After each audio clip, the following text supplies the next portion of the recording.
మా ఇంటి దోమైతే కాదు ఆ పక్కింటి దో వచ్చి పిక్కల్ని గుట్టింది. మా ఇంటి దోమైతే కాదు, మా ఇంటి దోమైతే కాదు, ఆ పక్కింటి దోమొచ్చి పిక్కల్ని గుట్టింది. మా ఇంటి దోమైతే కాదు.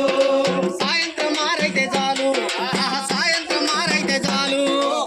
మనమైతే సాయంత్రం కాగానే పుట్టింటికి రా సీరియల్, ఆడదే ఆధారం సీరియల్ కోసం ఎదురు చూస్తాం. అవునవును. దోమ అయితే ఎవరిని కొట్టాలని చూస్తుంది. అది సాయంత్రం మారే